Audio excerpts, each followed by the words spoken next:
인생을 살면서 고통 없이 살면 얼마나 좋을까요?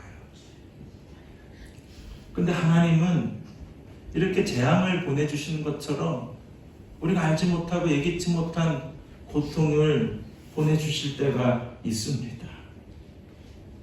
오늘 8장에 나오는 이 재앙들을 통해서 이 고통이 다가올 때 우리는 어떻게 해야 될까?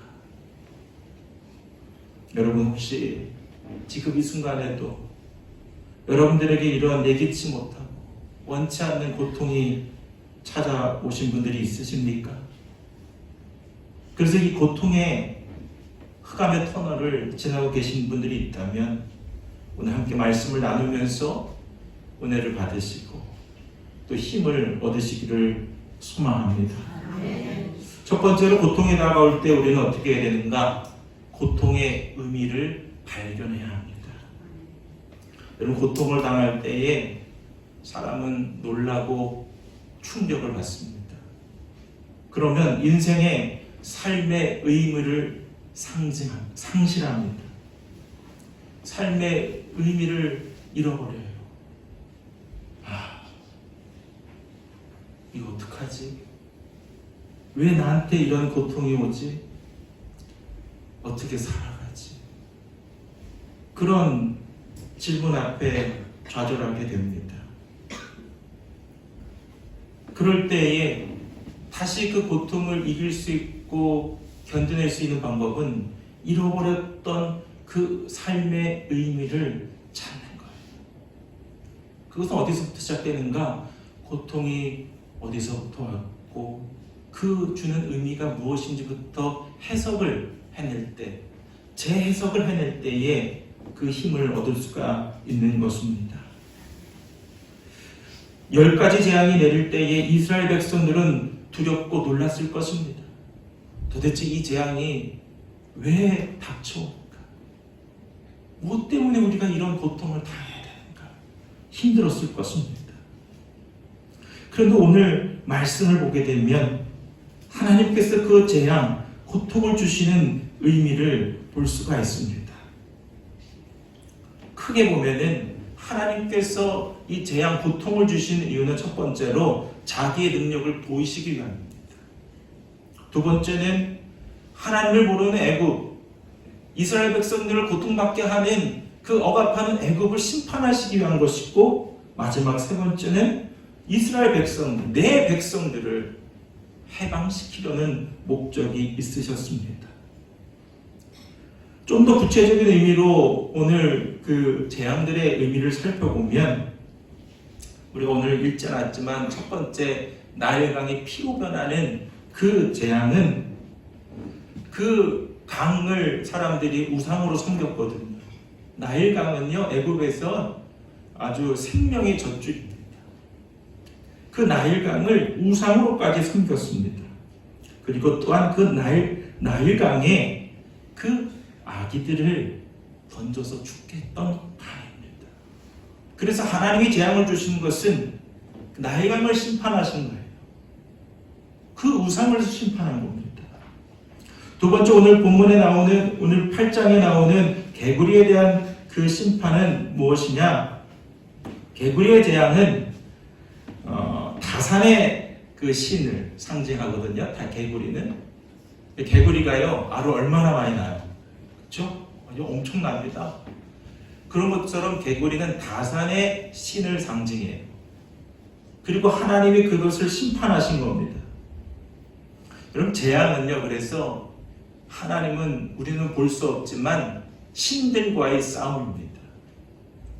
하나님은 영적인 지금 전쟁을 벌이시는 거예요. 그런데 그것을 보는 백성들은 두려워요. 이게 왜 이렇게 왔는가? 그런데 그 의미를 알면 어때요? 하나님이 싸우고 계시는 거예요. 우리를 해방시키려고 싸우고 계시는 걸 알면은 그 고통이 사라지는 거예요. 의미가 다시 재해석되는 겁니다. 그러면 거기서 다시 살아갈 힘을 얻는 거예요. 세 번째 재앙은 무엇입니까? 땅의 흙이 이로 변한 거예요. 하나님 그것을 심판하셨어요. 그것은 뭐냐면 하나님을 믿는 사람들은 안트로포스라 그래서 위를 바라보는 존재들입니다. 하늘을 바라보고 하나님을 바라보는 존재, 하나님을 바라봐야 사는 사람들인데 애굽의 백성들은 하늘이 아니라 뭘 바라보는 거예요? 땅의 것을 바라보는 거예요. 그래서 하나님은 그 땅의 티끌, 먼지를 이로 만드셔서 심판하신 거예요. 네 번째는 파리입니다. 파리는 파리의 형상을 지닌 바알세불이라는 우상을 심판하시기에 하나님은 재앙을 내리셨고 그것을 심판하신 거예요. 여러분 어때요? 이 재앙의 의미를 모를 때는 왜 이 재앙이 고통이 오는지 몰라요. 근데 의미를 아니까 하나님이 우리를 위해서 싸우고 계시다. 그냥 예기치 못한 고통이 아니라 하나님께서 계획된 그 일들을 행하시는구나 알게 되고 새로운 의미를 부여하게 되면 그 고통이 이제는 더 이상 고통이 아닌 거예요. 여러분 오늘 이 밤에 여러분들에게 고통이 있다면 여러분 하나님이 깨닫게 하시는 일러주시는 그 의미를 확인할 수 있기를 바랍니다. 그런데 22절 말씀을 보십시오. 다른 재앙들과 이 파리의 재앙은 좀 다른 면이 있습니다. 자, 22절 말씀 우리 같이 읽겠습니다. 그러나 그날에 나는 나의 백성이 사는 고센 땅에는 재앙을 보내지 않아서 그곳에는 파리가 없게 하겠다. 내가 이렇게 하는 까닭은 나 주가 이 땅에 있음을 내가 알게 하려는 것이다. 아멘. 두 번째 재앙인 개구리, 또 세 번째 재앙인 이는 온 지역에 다 퍼졌어요. 그런데 이 파리 재앙은요, 고센 땅, 즉 이스라엘 백성들이 사는 땅에는 오지 않았다. 여러분 그건 뭘 의미하는 거죠? 하나님은 능력의 하나님이라는 거예요. 하나님은 그 이스라엘 백성들, 내 백성이라고 선택한 백성들을 지켜주실 수 있다는 것을 보여주시는 거예요. 여러분, 여러분들이 서 있는 그 삶의 현장이 고센 땅이 되길 소망합니다. 그 땅이 어떤 거예요? 이 땅에 내가 있음을 내가 알게 하는 것이다. 그 땅에 하나님이 계시는 거예요. 그러면 우리는 고통이 와도 사는 거예요. 여러분, 내가 고통을 당할 때 당황스럽고 힘들지만 여러분 하나님께 더욱 매달리시길 바랍니다. 그래서 그 의미를 다시 찾고 회복할 때에 고통을 이겨낼 수가 있는 것입니다. 여러분 고통이 다가올 때에 의미를 잃고 상실하면 힘들어요. 다 포기하고 싶고. 여러분 살면서 그런 경험이 있을 거예요. 야, 이제 뭐하고 살지? 야, 앞으로 어떡하지? 잠도 안 오고요. 여러분 이런 말이 있어요. 하루만 더 살아보자. 저를 따라가실까요? 하루만 더 살아보자. 하루만 더 살아보자. 의미를 잃고 상실하면요, 극심해지면요, 정말 죽고 싶을 때가 생겨요. 제가 지금 함께 읽은 말씀드린 이 말은 자살 예방 방지하는 표어 중에 하나예요. 하루만 더 살아보자. 하루만 더 살아보자. 하루만 더 살다 보면 하나님께서 왜 고통을 주셨는지를 알게 하실 거예요. 하나님께서 그 의미를 깨닫게 하실 거예요. 여러분들 이 밤에 알 수 없는 고통, 좀 견디기 힘든 고통이 있을지라도 여러분 하나님을 가까이 하셔서 하나님께서 깨닫게 하시고 또 새롭게 알게 하시는 고통의 의미를 발견하여 고통을 이겨낼 수 있기를 소망합니다. 두 번째로 고통이 다가올 때에는 자기 자신을 성찰해야 합니다. 저도 인정하고 싶지 않지만 고통은요, 사람을 인격을 파괴하기도 하지만 사람의 인격을 성숙시키기도 합니다. 고통이 다가올 때에 그것은 어떤 시간이냐면 자기의 내면을 돌아보며 성찰하는 시간입니다. 그것을 다른 데다 에너지를 쏟고 다른 것에 허비하면 성장하고 성숙할 수가 없습니다. 그냥 그 자리에 머무르게 되는 거예요. 그걸 고착이라고 그러거든요. 머무르게 돼요. 여러분, 물도요, 흘러야지 썩어요, 안 썩어요? 안 썩어요. 근데 물이요, 고여 있어요. 썩어요. 냄새가 납니다. 악취가 납니다. 여러분, 왜 고통이 다가올 때에 자기의 내면을 바라봐야 합니까? 자기를 바라보고 내면을 돌보는 것이 곧 하나님을 바라보는 것이기 때문입니다. 여러분, 고통이 다가올 때, 아무것도 할 수 없을 때 무언가를 하려고 하지 마시고 자기의 내면을, 자기를 더욱더 바라보십시오. 그것이 곧 하나님을 바라보는 거예요. 그런데 여러분, 바로를 보십시오. 그런 재앙이 닥치고 고통이 닥치는데도 바로의 모습은 똑같습니다. 15절 말씀 보면은 바로는 한숨을 돌리게 되자 주님께서 말씀하신 대로 또 고집을 부리고 그의 말을 듣지 않았다. 고집을 부렸어요. 19절에도 보면은, 후반절에 보면은 주님께서 말씀하신 대로 바로는 여전히 고집을 부리고, 여전히 자기를 바라보고 성찰하지 않았다는 겁니다. 32절 볼까요? 32절 우리 다 같이 읽어볼까요? 32절 시작. 그러나 이번에도 바로는 고집을 부리고 백성을 보내지 않았다. 아멘. 또 여전히 이번에도 고집을 부렸다는 거예요. 아까도 말씀드렸듯이 이 고집을 부린다는 것은 심리적인 에너지가 자꾸 흘러야 돼요. 밖으로 나가야 돼요. 그런데 그게 어떠한 마음의 상처라든지 어떤 잘못된 양육의 방식이라든지 또 여러 가지 이유를 통해서 그 심리적 에너지가 자기한테 고착이 되는 거예요. 그럼 아까 어떻게 된다고요? 그 에너지가? 물이 어떻게 된다고요? 썩는 거예요. 이건 제 주장이 아니라 프로이트나 피아제의 주장입니다. 만 7세가 되면요, 사람은 어리면요, 자기 중심적이에요. 누구 많은 거예요? 네? 전문용어로 지만 알아요. 지만. 네. 자기만 알아요.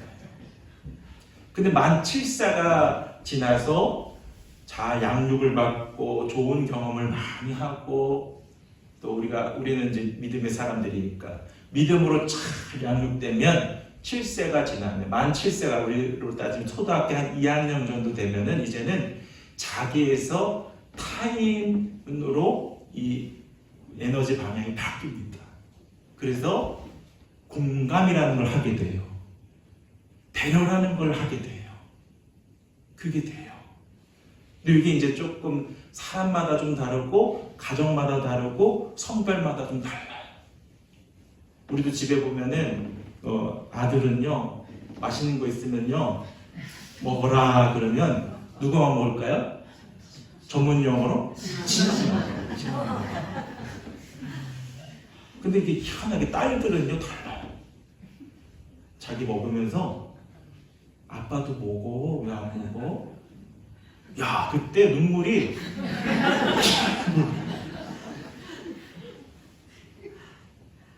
얘가 나를 알아주네. 하나님의 놀라운 은혜를 경험합니다. 왜 그래요? 남자는요 옛날부터 가족이 지금 그 생각할 시간이 없어요. 적이 쳐들어오는데 나가서 어떻게 해야 돼요? 싸워야 돼요. 가족과 누굴 지키기 위해서? 아내를 지키기 위해서. 그러니까 너무 집에서 잡지 말아요. 남자들의 아내는 이게 수백 년, 수천 년여다 쌓여온 그게 있어요. 그걸 이해하셔야 돼요. 근데 여성들은 어때요? 남자는 전쟁 나가면 집에서 어떻게 해야 돼요? 애들 돌봐야죠. 챙겨야죠. 그게 수천 년 동안 쌓아놓은 거예요. 나도 먹고 얘도 먹어야지 사는 거야. 근데 이게 다른 거예요. 그래서 이 7세가 지나면 이게 자기에서 타인으로 바뀌는 거예요. 그 에너지가 흘러야 돼요. 그런데 이 바로는 어떻습니까? 고집을 피웠다. 여전히 또 이번에도 심리적으로 성장하고 성숙하지 못한 거예요. 자기를 들여다보고 내면을 바라보고 성찰이 없은 거예요. 하나님을 바라보지 못한 겁니다. 여러분, 오늘 이 밤에 여러분 안에도 이렇게 흐르지 못하고 고착되고 썩어져가는 마음이 있다면 하나님 앞에 내어놓으시길 바랍니다. 흐르게 하십시오. 그래서 여러분들의 심령이 성숙하고 성장해야 돼요. 그래야 그게 어떻게 되는 거예요? 예수 믿고 사는 거는 나 혼자만 사는 게 아니에요. 다 같이 더불어 사는 거예요. 배려하고 공감하고. 그게 안 되면 어떻게 사랑하며 살 수 있겠어요?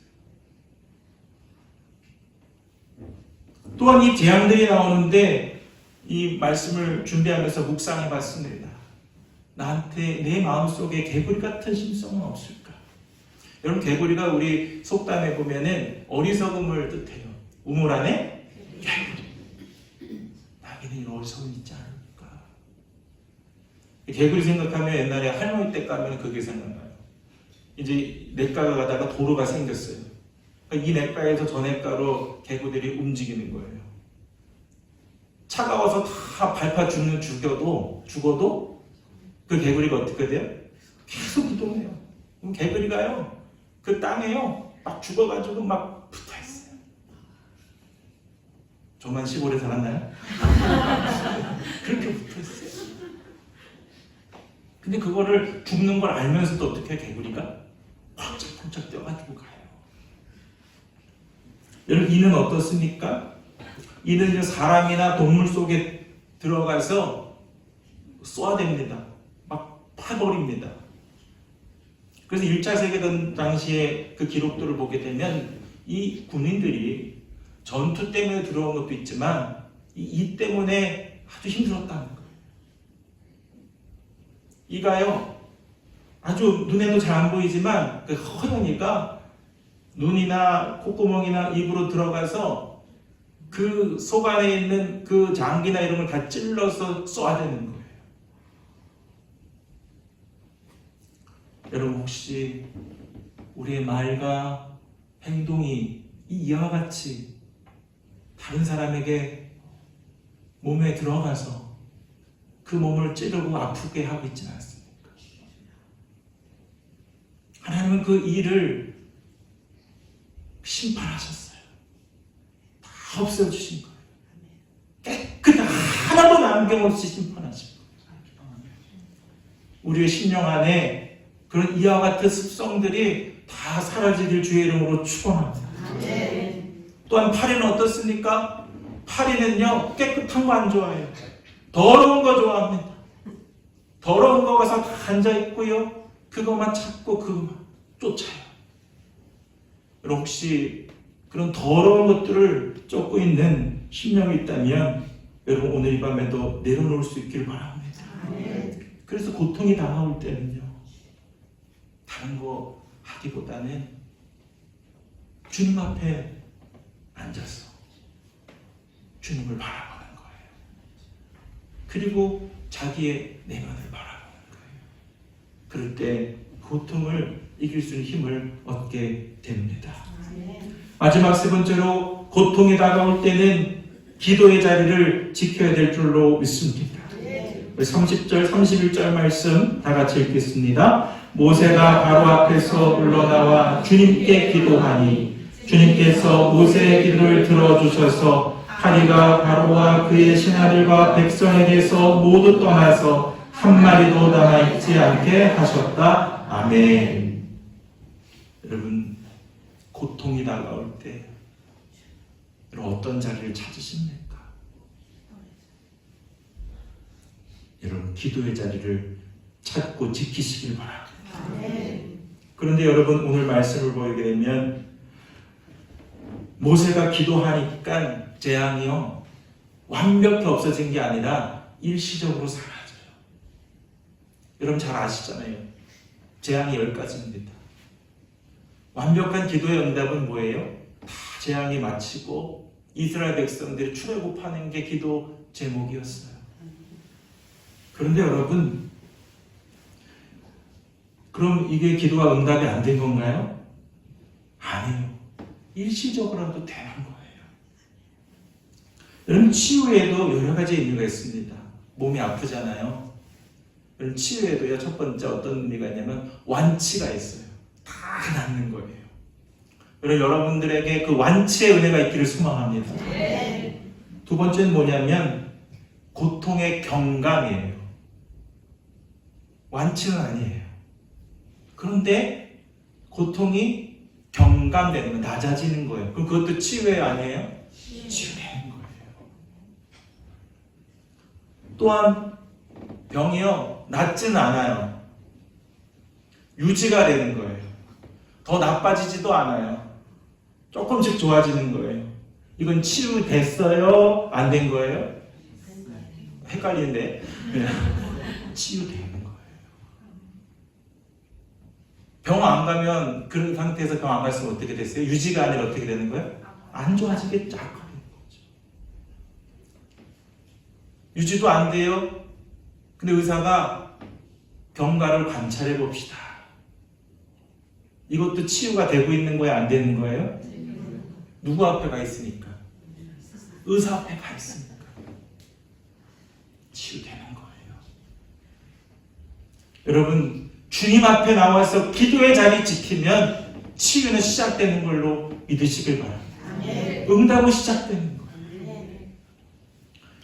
며칠 전에 개구리가 깨어난 경칩이었어요. 그러면 시골에서는 뭐 하냐면 농사 짓는 준비를 합니다. 여러분 가서 농사를 지으려고 씨를 파종하고 준비합니다. 여러분 갔다가 와서 열매가 없으니까 그거 농사 망친 거죠? 열매가 없잖아요. 아니라는 거예요. 오늘은 가서 얼었던 땅을 기경했습니다. 일구었습니다. 그리고 왔어요. 손에 응답 열매가 있어요? 없어요? 그럼 실패한 건가요, 농사? 아니에요. 오늘은 가서 심었어요. 오늘은 가서 피를 뽑았어요. 오늘은 가서 가지를 쳤어요. 그리고 시간을 지났더니 하나님 열매를 주시는 거예요. 여러분 기도도 농사 짓는 것과 똑같습니다. 오늘 기도한다고 해서 바로 응답이 되진 않을 거예요. 그런데 그 기도의 자리를 지키다 보면 고통을 이기게 되고 하나님은 그 기도에 반드시 응답하시고 풍성한 열매로 여러분 함께 하실 것을 믿으시길 바랍니다. 악한 마귀가 원하는 게 뭔지 아세요? 고통을 통해서 그 사람이 아파하고 힘들어하는 것보다 아파하고 힘들어서 하나님과 멀어지고 기도의 자리를 박차고 나가는 것을 기뻐하는 거예요. 여러분 악에게 지지 마시길 바랍니다. 고통이 다가와도 그 자리를 지키시길 바랍니다. 정태기 박사님이 위기상담이라는 책을 썼는데 고난이 여러 가지래요. 고난은 상실이다. 건강을 상실하고 돈을 상실하고 의미를 상실하고 사람을 상실하고 관계를 상실하는 거다. 또한 병든 사회 구조가 사람을 아프게 한다. 생태의 파괴가 아프게 한다. 여러 가지 이유가 있지만 그분이 얘기하는 게 뭐냐면 가장 큰 고난은 하나님을 떠난 데서부터 시작되는 것이다. 여러 가지 고난이 있지만 기도의 자리를 벗어나는 것이 고난의 또 다른 시작이라는 것입니다. 여러분, 빅터 플랭클이라는 사람이 있어요. 이 사람은 의미요법이라는 심리치료를 개발한 사람인데 이런 말을 합니다. 왜 살아야 하는지를 아는 사람은 그 어떤 상황도 견딜 수가 있다. 이 빅터 플랭클린은 죽음의 그 수용소에서 지냈어요. 나치 시절에 아우슈비츠 수용소에서 생존한 사람입니다. 이 사람은 물을 한 잔 배도를 받으면은 다른 사람은 목말라서 다 벌컥벌컥 마시지만 내가 여기서 살아야지, 살아나가야지.